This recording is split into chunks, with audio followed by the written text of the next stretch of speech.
Thanks, Rita. On BBC London. 10 years in jail for the mother who left her 4 young children home alone. They died in a fire. Bryson, Kyson, Leighton and Logan were beautiful, loving children who did not deserve this. The impact they made on us in their short lives cannot be measured and will never be forgotten. Also on the programme. Councils warn their finances are being pushed to the brink, with waiting lists for social housing reaching a 10-year high. Plus, from Couch to 500, we meet the man running between all of London's tube, train and tram stops. We'll bring you some winter sunshine from southeast London, a new art exhibition of our nearest star shining onto the walls of the Painted Hall.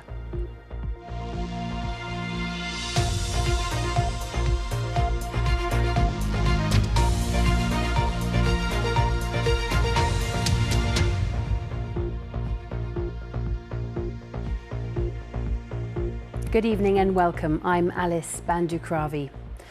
First tonight, the heartbreaking story of 4 young brothers who died in a fire at their home in South London 3 years ago. The 2 sets of twins had been left home alone. Today, the family of Kyson, Bryson, Leighton and Logan said justice has been done as their mother was jailed for 10 years for leaving them in the locked house to go to the supermarket. Devika Rose, who had been suffering from mental health problems, had previously been found guilty of 4 counts of manslaughter. Matt Graveling was at the Old Bailey earlier and has this report. Logan, Lawson, Bryson and Kyson. 4 little boys described as fun-loving and kind. 4 bright futures cut tragically short. The 16th of December 2021, a day their families say will haunt them forever. A house fire ripped through this property in Sutton. Trying to escape the flames by hiding under their bed were the 4 little boys. None of them survived. At the time, their mother, Devika Rose, had gone out shopping. It wasn't the first time she had left the boys alone. Last year, she denied manslaughter, but a jury disagreed, finding her guilty on 4 counts.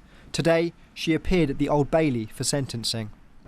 The court heard witness statements from the boys' family. Their father, Dalton Hoth, was not in court, but in a statement said, "I've lost my 4 beautiful boys. They were just babies. Their lives had just started.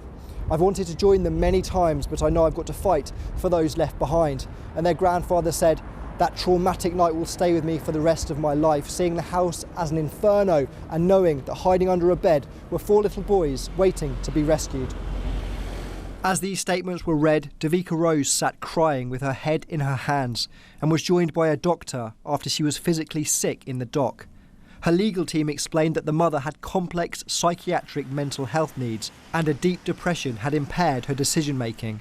His Honour, Judge Mark Lucroft, KC, did not accept this mitigation outweighed the severity of the crime. "I need to have regard to the fact that you were a heavy smoker and that there was extensive use of candles or tea lights for added light in the home. As such, it might be thought that the risks of fire in a house where the living spaces actually used were very cramped and where there was discarded rubbish around the home were significant. You were the mother of 4 boys and there is an element of abuse of a position of trust. Your children were particularly vulnerable due to their age, and it is clear that the last moments of their young lives would have been with some acute physical suffering as the fire took hold and they sought to get away from it." Devika Rose was sentenced to 10 years in prison. Her solicitor had said a custodial sentence would do nothing to help turn her life around. In January 2020, a social worker had visited the single mother unannounced, noting living conditions had deteriorated. It was recommended Rose was put on an enhanced plan. This never happened. On the 15th of July 2021, a support worker raised concerns about Rose's mental health. Again, there was no follow-up. 5 months later, and all 4 of Devika Rose's sons were killed. Sutton Council said they take learning from child deaths very seriously, and now criminal proceedings have ended, they will engage with the local Safeguarding Children's Partnership on the evidence presented in court. 3 years on, stood outside of court, the boys' step-grandmother described their deaths as a senseless act of negligence. This time has been a nightmare, and the toll it's taken on our family cannot be overstated. We've heard speculation that the fire was caused by lights on the Christmas tree, false claims that the boys were left with a babysitter. We thank the jury for seeing past that and delivering us a true verdict. Bryson, Kyson, Leighton and Logan were left alone by their mother, Davika Rose, and she has been found to be responsible for their deaths. Davika Rose was told she will serve at least 2/3 of her 10-year sentence in prison before being eligible for parole. Matt Graveling, BBC London. Lots more to come, including more than 100 years of finding homes for children. Barnardo's opens its archives to encourage people to foster.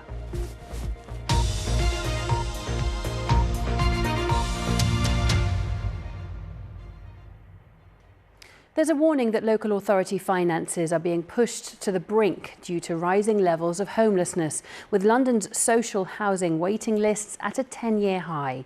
It's estimated that in the capital, councils are spending £4 million a day on temporary accommodation. The government has said this is unacceptable and is committing £1 billion in additional support. But where does that leave the thousands of families who need a home? Bhavani Vadi reports. This is my room. Not very luxurious. This hotel room is Carolyn's temporary home. She became homeless after the flat she rented was sold, and although she was offered housing by Lewisham Council, it was in County Durham, where she knows no one. So she's relying on her pension to fund her stay here while she bids for social housing. It's as if I'm isolated. Everything is being slowly taken away or minimised. So it's very frustrating. Carolyn's is just one of the stories behind new figures showing skyrocketing homelessness and record social housing wait lists. London has the highest number of households in England waiting for social housing. Nearly 340,000 households were on social housing waiting lists last year. That's an increase of 32% and the highest number in more than a decade. And 183,000 Londoners, that's the equivalent of 1 in 50 residents in the capital, are currently homeless and living in temporary accommodation. The cross-party group London Councils estimates boroughs in the capital spend £4 million every day on temporary accommodation. Campaigners say an acute shortage of affordable homes for families is a key factor. We can't keep on going year on year talking about the shameful records of children who are homeless. There has to be an end to it, and the way that we're going to end that is for the government to say, we are very serious about this and we're going to put the money on the table to build this new generation of social homes so that, you know, my children and their generation don't have to be growing up in B&Bs. A government spokesperson said it's taking urgent action to end homelessness, including £1 billion for homelessness services and plans to build 1.5 million new homes. Lewisham Council told us it's been working with Carolyn to help her find a suitable home, but that her situation reflects the reality of the housing crisis. At this rate, I might end up in accommodation for the elderly. And yes, I'm 72, but I'm not a sweet old dearie. And I don't want to be a sweet old dearie. And it's just that. While we were filming, Carolyn received an email inviting her to view a studio flat nearby, giving her some hope of finding a new home soon. Bhavani Vadi, BBC London. Some of the day's other news stories now. A Met police officer has been convicted of rape following an investigation by detectives. PC Samuel McGregor, previously attached to the Central North Command Unit, was found guilty of raping a woman in 2021 and will be sentenced in March. A 30-year-old man's been arrested on suspicion of murder after a 75-year-old man was fatally stabbed in Putney. Emergency services were called to an address in Deodar Road in the early hours of this morning. It's believed the two men knew each other. And drivers are being warned about fake QR codes on parking signs in West London. If scanned, it could lead to victims handing over money and details to fraudsters. Kensington and Chelsea Council said it's removing them and is advising to only pay for parking using the official app or by phone. The children's charity Barnardo's has opened its archives in East London to a camera crew for the first time to reveal the history of fostering in the UK. The charity, which has run fostering services since the Victorian era, hopes sharing the images will highlight the current shortage of carers and encourage more people to come forward. Tim Muffet went to take a look. So this is the Barnardo's archive. The records of the children who have been in our care. Is the records of about 500,000 children.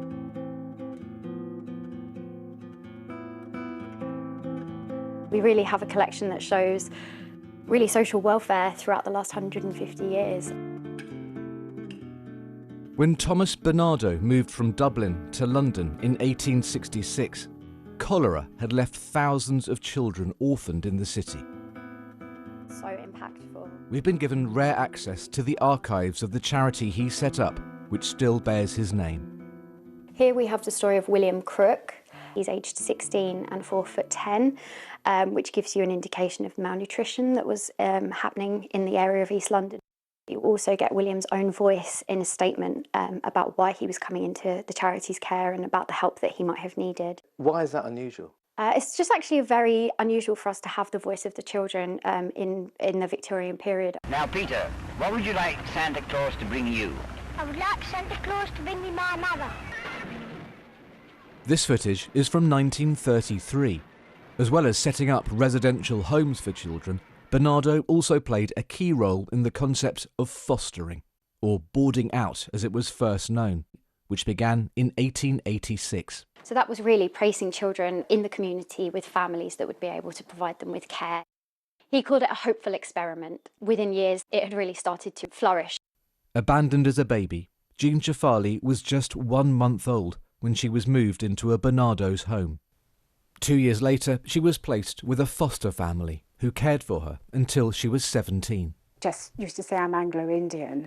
Outside of the family unit, people used to say to me, you know, where do you come from, or go back to your own country. It was at a time in the 50s when there was a lot of prejudice. And my foster mother, really, she didn't know quite how to handle it. I didn't have a narrative of my family, and I didn't have a narrative of how come I was fostered. Anyone who's been cared for or fostered through Barnardo's can access files the charity has on them, as can their descendants. In some places it was quite hard to read. It told me about who my parents were. It told me their names. I actually had a name. These records mean so much to so many of us. It's actually finding out the truth, even if I didn't like some of those truths. Making sure that cultural identity is respected and cared for. Jean Chafali is now an ambassador for Barnardo's and offers advice on fostering or adopting children from different cultural backgrounds. Barnardo's, you know, have improved in that area greatly. Becoming a foster carer is a big decision. Placements don't always work out. But the shortage of volunteers is of huge concern to many. It means that just like 150 years ago, too many children today are missing out on a loving home. Tim Muffet, BBC News. A Londoner has taken on a challenge to run the capital's entire transport network. That's a total of 500 different TfL stations covering 485 miles. Dave Thomas from Barnet started his runs 5 months ago to raise money for charity, and we joined him along the way ahead of the finish this weekend. Taken on this crazy challenge to run all 500 TfL Transport for London stations in the whole of the capital. So I started running because my GP basically told me to get fit. 10 years ago, I was 3.5 stone overweight. He said to me, you're going down the line of diabetes. I thought, I've got to get fit and lose some weight. Lost 3 stone and started running and kept going. I'm running for a fantastic small charity in Japan called Chance for Children. It supports disadvantaged children and supports their educational needs. People who are disadvantaged and don't get access to education in Japan that other kids do. Over the years, my cricket club, the London Saints Cricket Club, have raised over £25,000 for kids' charities in West Indies and Sri Lanka when we've been on tour. So I thought, as I'm going to Tokyo, doing the Tokyo Marathon in 6 weeks' time, I'd run it for a kids' charity to keep the same theme going. So every station has proved to myself or to anyone else who wants to show that I've done it, I take a selfie. So every station I've got an ugly picture of my mug for every station I've been at. So today I've got 473 selfies, 27 more to go. Dave 10 years ago would probably think he'd be another 3 stone overweight than what he was at the time. I don't think I could have done this 10 years ago. I never thought I'd be doing even running, like this now. So it's amazed myself, and I feel proud of myself and proud of all the support I've got from people. Great job. Now, for years it was used as office space by the Home Office, but in 2000 all that changed and Somerset House reinvented itself as a home for cutting-edge arts and culture. To mark the 25th anniversary of its transformation, it's hosting a year of events showcasing its plans for the future. Anna O'Neill has been to see what's in store.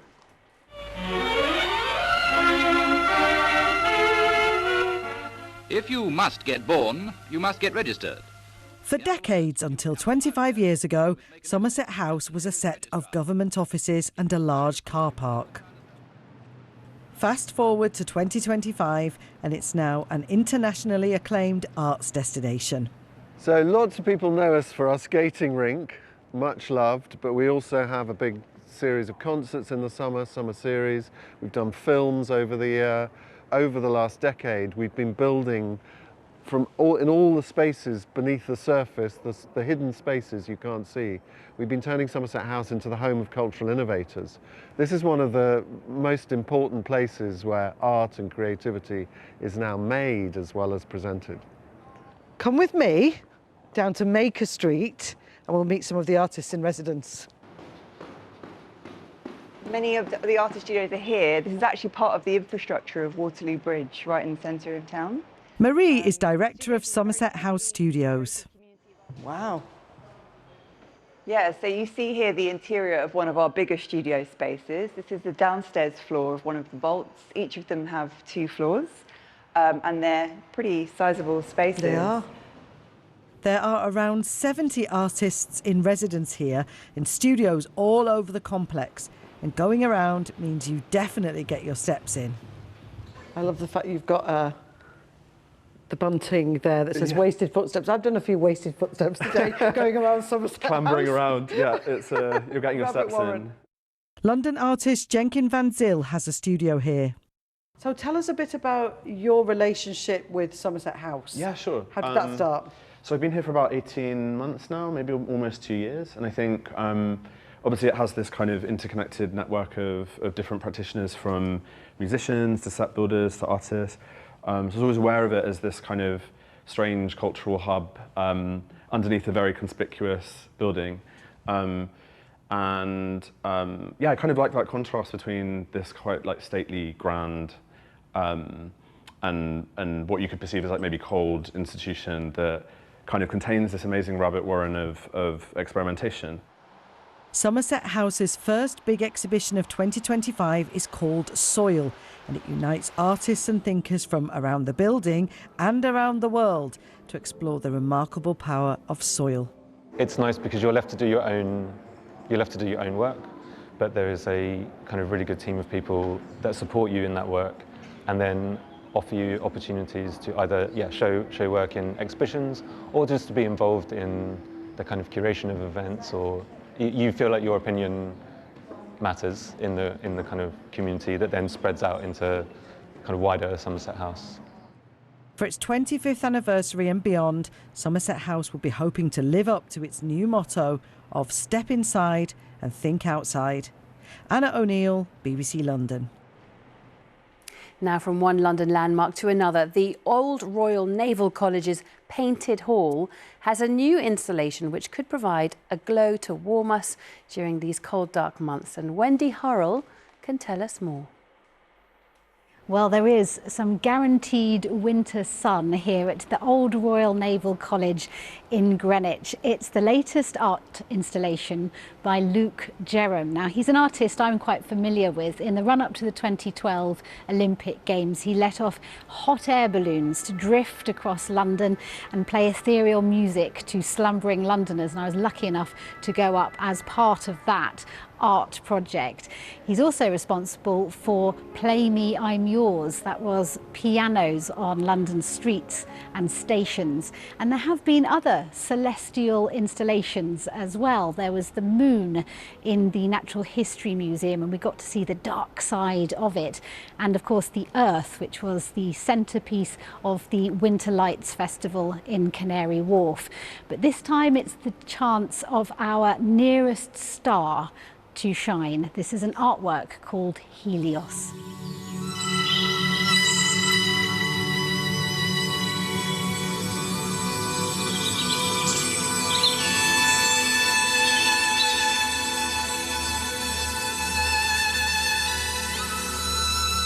So this sculpture was made out of, I think, 400,000 photographs of the surface of the sun, and they're all stitched together.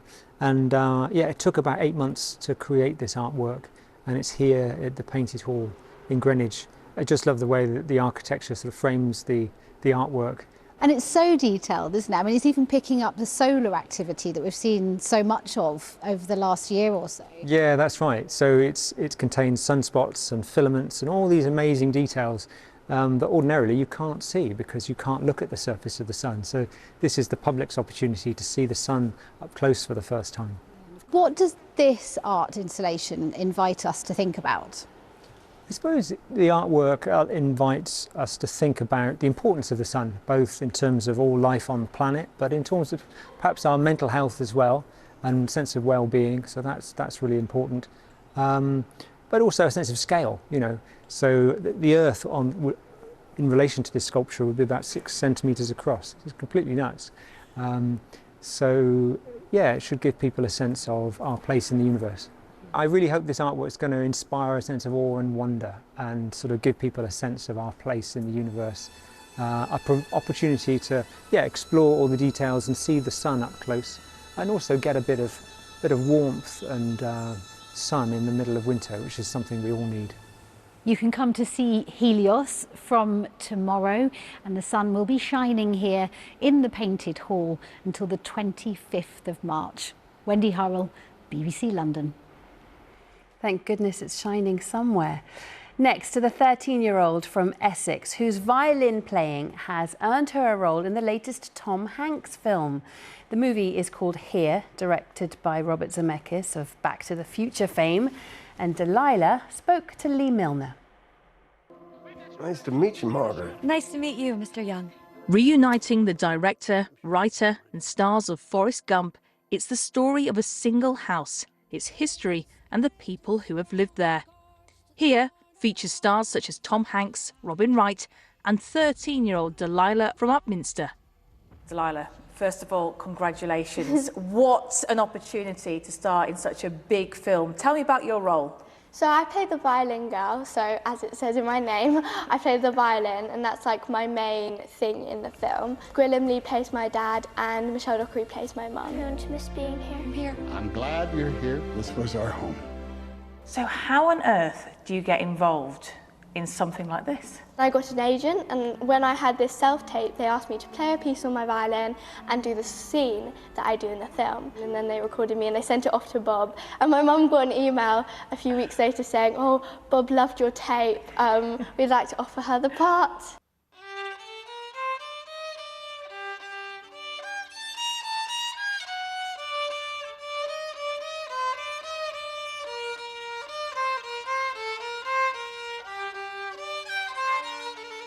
How nervous were you playing that solo on the violin? I turned up and I thought I was going to have a piano accompaniment or at least record it afterwards, but they just went, oh no, you're just a little girl practicing in your room, so you can just practice like in front of us. I was like, oh, okay. So what was it like on set with Tom Hanks? He's a lovely man, and I heard lots of people say that he's very down to earth on set and things like that, so it's always good to hear when there's celebrities like that. So what's next for you then? I would love to, when I'm older, play Christine from Phantom of the Opera, because when I was in Les Mis, the older Cosette was called Lily Kohoas, and she is playing Christine now in Phantom of the Opera, and I look up to her so much, and it's such a lovely play. I would love to be in it, and I would also love to do another film with Robert Zemeckis, because he's an amazing director. Time sure does fly, doesn't it? Lee Milner, BBC London. Sure does. OK, let's get a look at the forecast now with Chris Fawkes. There's been a lot of weather today. Most of it we've been spared. Oh, absolutely. It's been just an exceptional, crazy kind of day across the north of the UK, for Northern Ireland, for Scotland, and of course across the Republic of Ireland, Northern England too. For us, though, it's been quiet, quite breezy, but bright skies with a bit of sunshine. Of course, the reason it's been quiet here is we're so far away from the centre of Storm Irwin, which is currently just passing over Orkney at the moment, and so that's why it's been relatively quiet here. Now, looking at the weather picture overnight tonight, we do have quite a squally band of rain that's going to come through. It won't last long, but the rain will be quite heavy just for a short time and could be accompanied by some quite gusty winds. Once that's cleared through, it then gets quite chilly. We could even see a few isolated patches of frost in the countryside. Tomorrow morning, though, that system's out of the way really quickly and will leave us with a glorious start to the day. Blue, sunny skies again. It'll be another fairly breezy kind of day, and as far as our temperatures go through the afternoon, we're looking at highs climbing to around 7 degrees Celsius, so quite close to average really for this time of the year, and the sunshine, I'm sure, will be welcome for many.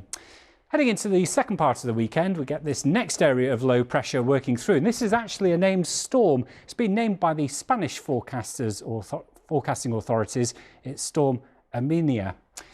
Now, it's going to be a dry start to the day on Sunday, but you will notice the winds picking up during the afternoon, and ultimately it will turn wet. Fairly heavy rain coming our way with some quite strong winds. You'll notice it being a kind of windy day. It's not going to bring impacts, but just windy. Temperature around 7 to 9 degrees Celsius. The rain and the brisk winds clear through then through Sunday night, leaving us on Monday with again quite a windy day, a day of sunshine and blustery showers. With the winds continuing to come from a southwesterly direction, it's not particularly cold. Temperatures around 7 to 9 degrees Celsius. Looking deeper then into next week, it's often going to be quite unsettled with rain and brisk winds to start off with, but there are signs that the weather may well settle down into the following weekend. That's the latest. Alice. We can look forward to that weekend then. Thanks, Chris.